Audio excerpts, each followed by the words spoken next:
শুভেচ্ছা সবাইকে। হামাস এবং ইসরায়েলের যুদ্ধবিরতি চুক্তি স্বাক্ষরের পর এবার গাজায় রক্তপাতের নতুন অধ্যায় শুরু হতে যাচ্ছে। আমরা জানি গাজায় হামাস এবং ইসরায়েলের সাথে যুদ্ধবিরতি চুক্তি স্বাক্ষরিত হয়েছে। এই চুক্তির অধীনে এখন বন্দি বিনিময় শুরু হয়েছে। যদিও চুক্তির আহ কিছু ব্যাপার নিয়ে জটিলতা এখনো রয়ে গেছে।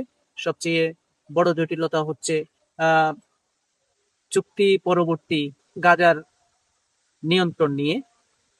যদিও হামাসকে নিরস্ত করার কথা বলা হয়েছে, হামাসকে সময় দেওয়া হয়েছে আপাতত গাজার আইন শৃঙ্খলা নিয়ন্ত্রণ করার জন্য।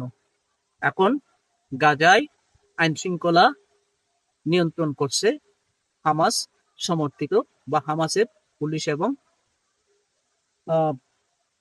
হামাসের সশস্ত্র যোদ্ধারা।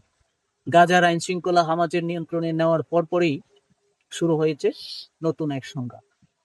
আন্তর্জাতিক সংবাদ মাধ্যমগুলো আমাদের জানাচ্ছে যে সম্প্রতি 11 অক্টোবর থেকে এ পর্যন্ত হামাসের সাথে স্থানীয় একটি সম্প্রদায়, ডুমমুস সম্প্রদায়, তাদের সাথে গাজা নগরীর জর্দানীয় হসপিটালের কাছে তুমুল সংঘর্ষের ঘটনা ঘটেছে এবং এই সংঘর্ষে এ পর্যন্ত দুপক্ষের 27 জন যোদ্ধা নিহত হয়েছে। এরপরে আরো একটি গুরুত্বপূর্ণ মিলিশিয়া বাহিনীর কথা বলা হচ্ছে, যদিও তাদেরকে ইসরায়েল সমর্থিত বা ইসরায়েলের দ্বারা সৃষ্ট একটি মিলিশিয়া বাহিনী বলে মনে করা হয়। এটা হচ্ছে পপুলার ফোর্সেস মিলিশিয়া বাহিনী। পপুলার ফোর্সেস মিলিশিয়া বাহিনীর নেতা হচ্ছে ইয়াসির আবু শাবাব। হামাসের সাথে তার অত্যন্ত বৈরী সম্পর্ক। তিনি এত সহজে হামাসের হাতে আইন শৃঙ্খলার নিয়ন্ত্রণ মেনে নিচ্ছেন বলে মনে হচ্ছে না।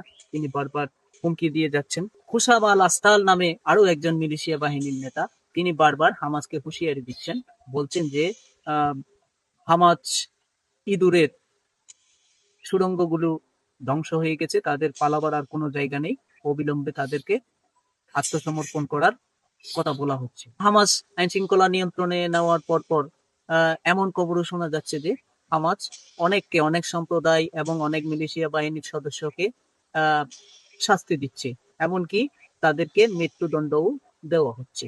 এই যে পপুলার ফোর্সেস, ডুমমুস এবং আরো একটি মিলিশিয়া বাহিনীর কথা আমরা জানলাম, এরকম হামাস বিরোধী মিলিশিয়া বাহিনী এবং সম্প্রদায়ের সাথে হামাসের সংঘর্ষের খবর আসছে, এটা কিন্তু এত সহজ ব্যাপার নয়।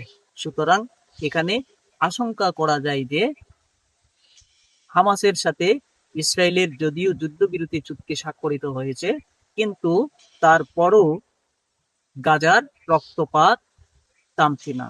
কারণ গাজার রক্তপাতের হামাস ইসরায়েল অধ্যায়ের পর আরো একটি নতুন রক্তপাতের অধ্যায় শুরু হতে যাচ্ছে। সেটা হচ্ছে হামাস এবং আভ্যন্তরীণ মিলিশিয়া বাহিনী ও সম্প্রদায়ের মধ্যে। আজকের মতো এটুকুই। সবাই ভালো থাকুন, সুস্থ থাকুন। ধন্যবাদ সবাই।